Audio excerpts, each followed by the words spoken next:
ఇప్పుడు మీరు ఈ ఎగ్జిట్ పోల్స్ అన్ని చూస్తే సర్వేలో అంటే ఎందుకు బీఆర్ఎస్కి ఇంత తక్కువ సీట్లు రావడానికి అవకాశం ఉంది, లేదంటే ఎందువలన ఇలా ఓడిపోవడానికి అవకాశం వచ్చిందండి? బీఆర్ఎస్ ఓడిపోవడం కనుక జరిగితే దానికి ముఖ్యమైన కారణాలు కొన్ని ఉన్నాయండి.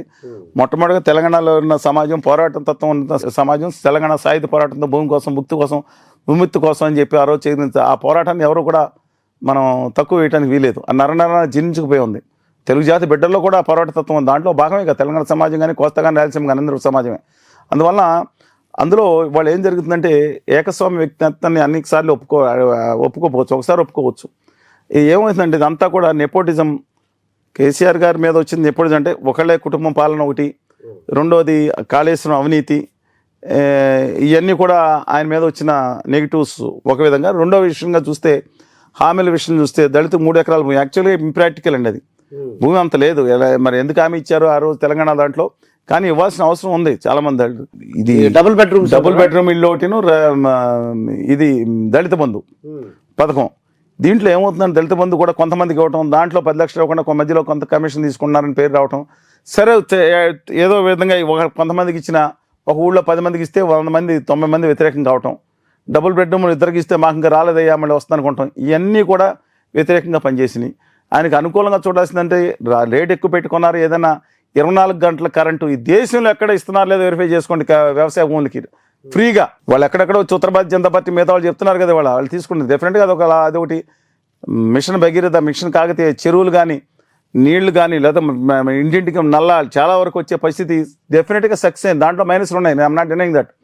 24 గంటలు రైతు బంధు కూడా రైతులందరికీ, పెద్ద రైతులకు ఇస్తున్నారనే మాట. నాకు కావాల్సింది ఏంటంటే ఏంటి అసలు వీళ్ళు చేసిన పొరపాట్లు ఏంటంటే మీకు చెప్పాను ఆల్రెడీ.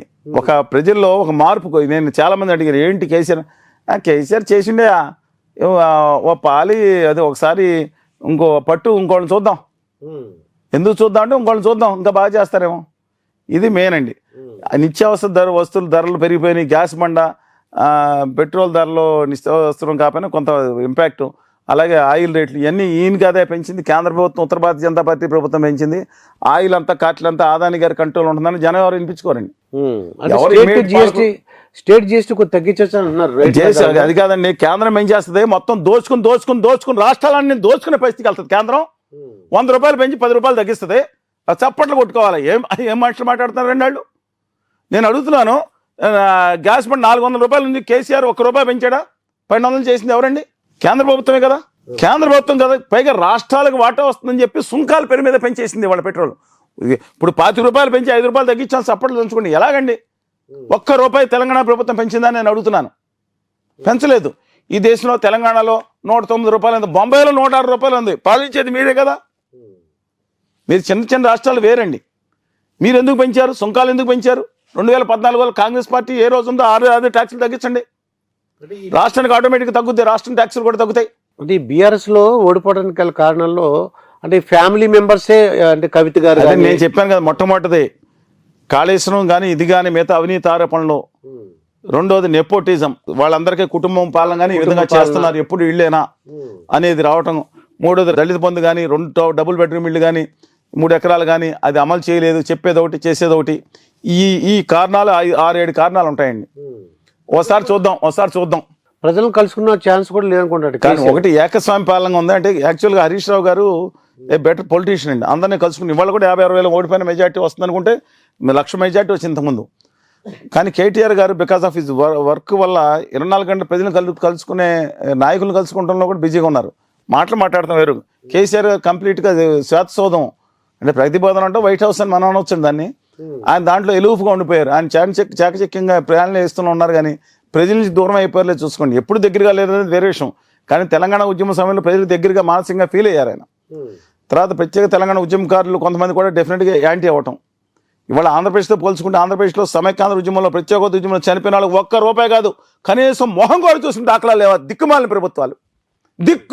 ప్రభుత్వాలు. ఎప్పుడైతే తమ త్యాగమూర్తులను గౌరవించిన ప్రభుత్వాలు ఉంటాయో అది ప్రభుత్వంగా పనిచేయడానికి అనర్హులు అండి ఆ ప్రభుత్వాలు. ఏ ప్రభుత్వాలకు కానివ్వండి. తెలంగాణలో ఇంకా న్యాయం జరగాల్సి ఉండేది, కానీ గౌరవించింది ప్రభుత్వం. బారింగ్ ఫ్యూ, ఎవరిని కోదండరామ్ గారిని 2-3-4 పట్టించుకోపోయి ఉండొచ్చు.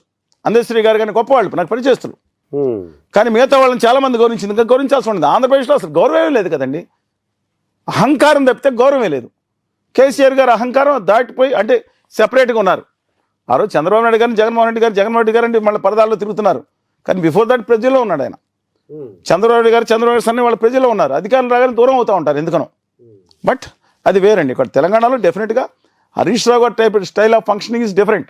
ఆ విధంగా కేసీఆర్ లేరని ఖచ్చితంగా లేరండి.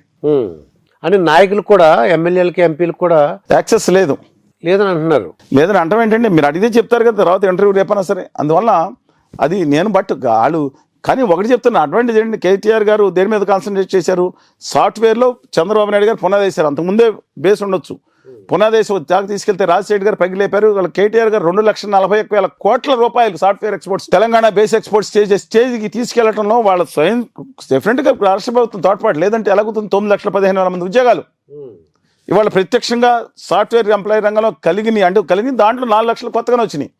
అది కాకుండా దాంట్లో మీద 1:1.5 14 లక్షల ఉద్యోగాలు, దాంట్లో కనీసం 6-7 లక్షల ఉద్యోగాలు కొత్తగా లభించినాయి. కానీ నిరుద్యోగులకు కావాల్సిన ప్రభుత్వ ఉద్యోగాలు ఇవ్వడంలో విఫలమయ్యారు. This is main point. ఇంకోటి ఏంటంటే ఈ లీకేజ్ ఒకటి వచ్చిందండి.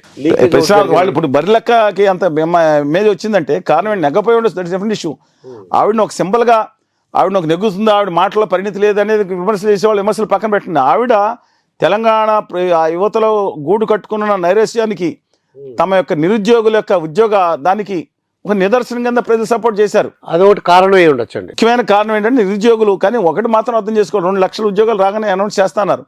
ప్రభుత్వ ఉద్యోగాలు ఉత్తరోత్తర తగ్గిపోతాయి. ప్రజలు అర్థం చేసుకోలేకపోతే నేను చేయగలను లేదండి. వాళ్ళ ఆశలు చూస్తున్నారు. ప్రభుత్వ ఉద్యోగాలు ఇవాళ మారుతున్న ప్రపంచీకరణ నేపథ్యంలో అంతా మన కమ్యూనిస్ట్ సామ్రాజ్యం. కమ్యూనిస్ట్ డెఫినెట్గా నేను వామపక్షాలు గొప్ప ప్రజాస్వామ్య సేవకులుగానే భావిస్తాను. That different issue. కానీ ప్రపంచాన్ని మనం అర్థం చేసుకోలేకపోతే ముడిగట్టుకుని లేదా మడిగట్టుకున్న పక్కన కూర్చుండిపోతామా? ప్రతి ఒక్కళ్ళు అర్థం చేసుకోవాలి. తెలంగాణలో కూడా సమాజంలో కూడా కొత్త ఉద్యోగాలు వస్తూ ఉంటాయి. ప్రభుత్వ ఉద్యోగాలు నిర్లక్ష్యం చేసిన మాట వస్తాం కొంతవరకు. కానీ మొత్తం ఉద్యోగాల మీద ఆధారపడతాం అనేది సరైనది కాదు. గ్రూప్ 1 చేస్తే లైఫ్ సెటిల్ అయిపోతుంది. It's not different issue. I'm not denying that. They deserve that. కానీ ఇతర ప్రోత్సాహకాలు కూడా ఆ పరిగణలో తీసుకుని ముందుకెళ్లాల్సిన అవసరం ఉంది. 10 మందికి ఉద్యోగాలు ఇచ్చే పొజిషన్లో ఉండాలనే వాళ్ళ తెలంగాణలో దళిత సమాజం కూడా చాలా యాక్టివ్గా ఉన్న సమాజం, బనర్గా సమాజం. 10 మందికి ఉద్యోగాలు వెళ్ళేటట్టు ముందు ఉండాల్సిన పరిస్థితులు తీసుకురావాలి. అంటే బీఆర్ఎస్ ఓటమికి కారణం ఈ ఉద్యోగస్తులు కూడా అంటారా? ఉద్యోగస్తులు కూడా బలీయంగా వ్యతిరేకంగా ఉన్నారు. ఆర్టీసీ ఉద్యోగస్తులు సహా బలీయంగా ఉన్నారండి. దాంతోపాటు ఉద్యోగస్తులు కూడా వ్యతిరేకంగా ఉన్నారు. ఈ ఓపీఎస్ సిపిఎస్ కూడా ఇవన్నీ మాట్లాడదాం. కాంగ్రెస్ పార్టీ ఎలాగా అవుతుందో తర్వాత మాట్లాడదాం. బట్ ఇవన్నీ కారణాలు కూడా కలిసి బీఆర్ఎస్ ఓటమి చెందితే ఒకవేళ మనం ముందే మాట్లాడుతున్నాం 5-10% 56-57 సీట్లు వచ్చే అవకాశం కూడా ఉందనుకున్నాం. మిగతా వాళ్ళ మద్దతు వస్తుందో లేదు. కానీ ఓటమి చెందితే కారణాలు ఇవన్నీ ఉన్నాయి. కాంగ్రెస్ పార్టీ గెలుపు కూడా వీటిలన్నిటితో పాటు రేవంత్ రెడ్డి గారు తన కాన్స్టిట్యున్సీ కొడంగల్, నేను దౌలతాబాద్ మండలం కానీ ఒక 2-3 మండలాల్లో మైనస్ ఉందండి ఆయనకి. ఓన్లీ కొసిగి కొడంగల్లో ఇంకో మండలాల్లో మద్దూరులో వాళ్ళ పాజిటివ్ అయి ఉండొచ్చు. అలాంటి దాన్ని వదిలేసి కామారెడ్డిలో వేసి 115 నియోజకవర్గాల్లో కాలికి బలకం పట్టుకుని తిరిగి వచ్చాడని ఏ నాయకుడు తిరిగాడు తెలంగాణలో? ఒక కాన్ఫిడెన్స్. ఎస్, ఇద్దరు ధోరణి అంటే వీళ్ళు ఆయన పెట్టారు. ఈయన దొర ఆయన దొర అని ఇద్దరు అంటారు. అది వేరే, అది పక్కన పెట్టండి. కొట్టే మగాడు వచ్చాడరా లేకపోతే ఒక దమ్మునాడు వచ్చాడు అనే భావాన్ని పెంపొందించుకున్నారు వాళ్ళు. I'm not saying that. దాంతో ఏమైంది అని ఎవరో కొట్టలేరని యుఫోరియా పెరిగిందండి. పెరిగి విన్నింగ్ షేప్ 5 నెలల క్రితం పొజిషన్ చెప్పండి నాకు. అలా 0 అండి. అంటే కాంగ్రెస్ సీటు కోల్పోయారా? ఎవరిది? మునుగోడు పోయింది కదా. హుజూర్ నగర్ ఒకటి సీట్ ఎంపీ కింద ఎలక్కిన తర్వాత రిజైన్ చేసినప్పుడు ఉత్తమ్ కుమార్ రెడ్డి గారు సొంత సీటు కోల్పోయారు. భార్య కూడా ఓడిపోయారు. ఎంపీగా నెగ్గారు అనుకోండి ఈయన ఉత్తమ్ కుమార్. తర్వాత అక్కడ తీసుకొస్తే మీరు హుజూరాబాద్ ఎలక్షన్ జరిగింది. కాంగ్రెస్ పార్టీకి 60,000 వచ్చినాయి. రెండోసారి 3,000 డిపాజిట్ మొత్తం కోల్పోయారు. తర్వాత దుబ్బాక ఎలక్షన్స్ వచ్చినాయి, అదే పరిస్థితి. మునుగోడులో డిపాజిట్ కోల్పోయారు. ఎవరు నెగ్గారు? డిఫరెంట్. అలాంటి సిచ్యువేషన్ మొత్తం గేమ్ చేంజర్ ఏంటంటే Karnataka elections, border state Karnataka elections దమ్ము. రెండోది రాహుల్ గాంధీ, ప్రియాంక గాంధీ గారు ప్రజలకు అత్తుకునేటట్టు వాళ్ళ సంభాషణ ఆటోలు తిరిగారు. That different issue. అలా మాట్లాడుతాం కల్మషన్ లేని హోదాయంతో మాట్లాడినట్టు అనిపించింది. మోడీ గారు అంత అహంకారంతో మాట్లాడుతారంటే అనిపిస్తుందో, లేదా కేసీఆర్ గారి భాషణ ఎట్లా ఉందో ఏమైనా కూర్చొని మాట్లాడి చూశారు మీరు. ఆయన నేను ఇమిటేట్ చేయలేము కానీ చెప్పారు. రేవంత్ రెడ్డి గారు పవర్ఫుల్గా మాట్లాడారు, వేరే విషయం. కానీ బీజేపీ నాయకులు ఎక్క కనెక్ట్ అయ్యారు. అమిత్ షా గారు ఏం మాట్లాడుతున్నారు? భారత మాతకే జై అంటారు, సంతోషం అంతవరకు. కానీ ప్రజలు కనెక్షన్ ఎక్కడ ఉంది? ప్రియాంక గాంధీ గారు ఎంత ఓపెన్ మైండ్తో మాట్లాడినట్టు కనపడుతున్నారండి నాకు. నేను చూశాను దూరంగా, ఎందుకంటే నేనే కాంగ్రెస్ పార్టీకి ఫర్ అనుకోదు, ఏ పార్టీ సంబంధం లేదు. నిజాయితీ నిబద్ధత కలిగిన వాళ్ళు ఏ పార్టీలో ఓటేమని తెలంగాణ ప్రజలకు నేను సోషల్ మీడియా పరంగా కానీ మిగతా కానీ పిలిపించాను. ఏ పార్టీ ఇండిపెండెంట్ అని ఓటేమని చెప్పాను. నాకు పార్టీలు ఏంటండి? అయితే ఇప్పుడు ఈ తెలంగాణ ఎలక్షన్స్లో బీజేపీ కూడా అంటే ఓడిపోతున్నట్టుగా అనిపిస్తుందండి. ఇది బీజేపీ ఓడిపోవడం ఏంటండి? అసలు ఒక సీటు కూడా గెలవని పరిస్థితి. బీజేపీ బాగా పెరిగి వాళ్ళ సింగిల్ డిజిట్లో డబుల్ డిజిట్లోకి ఓట్లు వచ్చే సిచ్యువేషన్ వచ్చింది. ఉత్తర తెలంగాణలో గట్టి పోటీ ఇచ్చింది ఉత్తర భారతీయ జనతా పార్టీ. మీరు ముదోలో నెగ్గిన ఆశ్చర్యపడద్దు, నిర్మల్లో కూడా నెగ్గే స్థితి వరకు వచ్చేసిందండి. అవతల బోత్లో గట్టి పోటీ ఇస్తుంది. 3 ఎంపీలను అక్కడ సిట్టింగ్ ఎంపీలు దింపింది. ఉత్తర తెలంగాణ 4 జిల్లాల్లో, ముఖ్యంగా ఆదిలాబాద్, కరీంనగర్ అండ్ నిజామాబాద్లో. అంటే అధికారంలోకి వచ్చే సీనే లేదండి. పక్కన పెట్టిన అసలు 7 సీట్లు వస్తానంటే ఎక్కువ. ఎందుకంటే ఒకప్పటి నుంచి బండి సంజయ్ గారు బండి వేసుకుంటూ వచ్చి బాగా తీసుకెళ్ళాడు ముందుకి. ఆయన అనుచిత పదజాలం తప్ప ఆయన స్పీడ్గా వెళ్ళాడు. ఆ పదజాలం వాడటం అసలు మంచి పద్ధతి కాదు, అది వేరే విషయం. వాళ్ళు రేవంత్ రెడ్డి గారు కూడా మార్చుకోవాల్సిన అవసరం ఉంటుంది.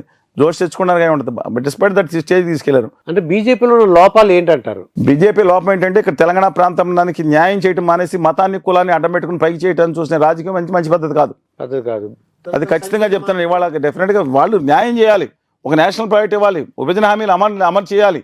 బడ్జెట్లో 9 సంవత్సరాలుగా తెలంగాణకు చేసిన దారుణమైన అన్యాయాన్ని సరి చేయాలి. ఒక రోడ్లు చూపించేసి మొత్తం చేస్తే ఆయనకే దండం పెట్టుకుంటాం. నితిన్ గడ్కరీ బీజేపీకి ఎడ్డా అండి కాదు కదా.